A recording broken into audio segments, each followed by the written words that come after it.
Hey guys, and you're watching with me, Isabella V.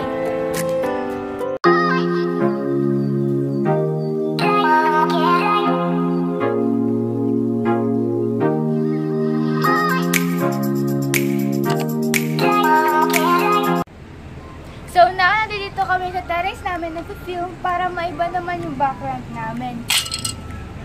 So for today's video, gagawa tayo ng slime backwards challenge. And guys, thank you pala sa lahat na nagbati sa akin ng happy birthday. And sa mga lahat ng malapit na mag-birthday, happy birthday sa inyo! So babalik na rin ko yung steps kung paano gawa ng slime. Lalagay muna natin is yung glitter. Dapat sa dulo yung glitter. Pero ngayon, dahil backwards, ito muna ang glitter.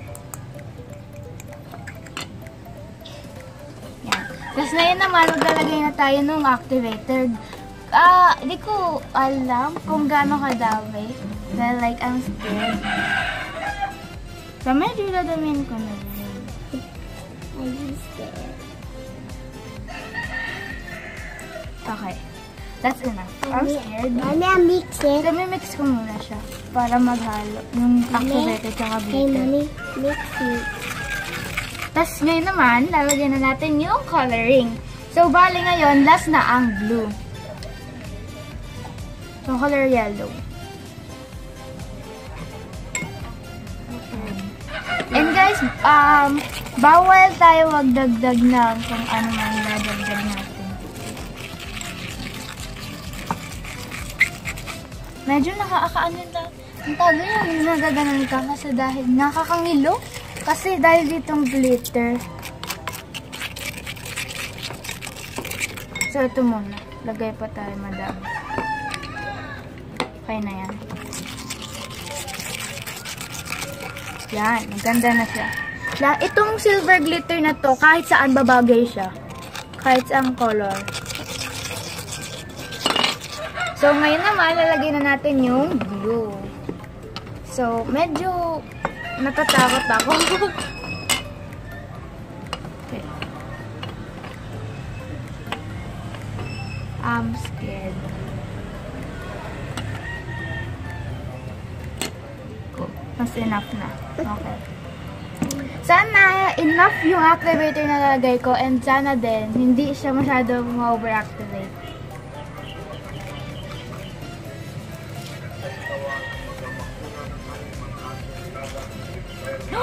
Oh my gosh, guys.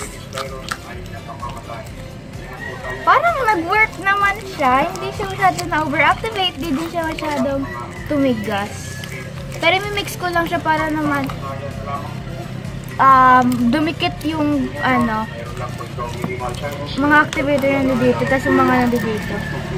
So far naman, maganda naman siya.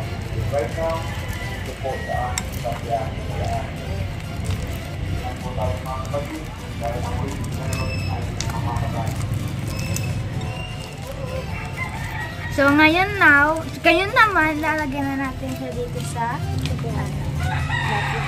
dito. Ay, siya guys, natatagal siya sa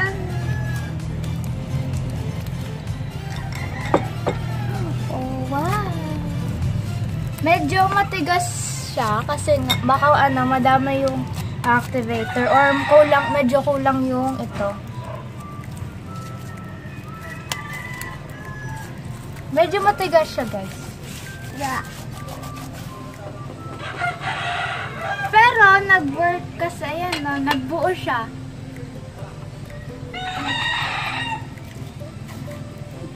Nagkalat yung glitters.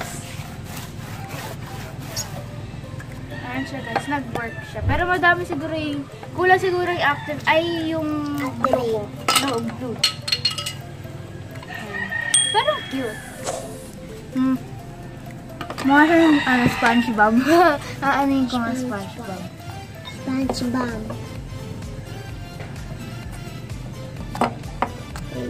It's cute pa rin. Mahabog yung glitters. Guys, yung texture ng nagawa kong slime, parang ang kunat niya, tapos hindi mo siya masyadong mai-stretch ng ganyan. Alam niyo guys, yung plastic balloon, ganyan. Parang siyang rubber actually. Yan na. Hindi na siya slime, parang na siyang bouncy ball na mamold mo. Kasi nagbabounce siya. May bouncy ball na. Yeah. The bounce shop. Sobrang, di niya masiswirl, di niya siya may stretch. Naghihiwa-hiwalay siya. Tapos kapag ginaganito niya siya, guys, parang ginaganyan, lumiliit siya. Kasi yung mga ginagawa ko slime na hindi masyadong ganito, yung nakaganyan lang sila kung anong pwesto nila, pero ito, naggaganyan.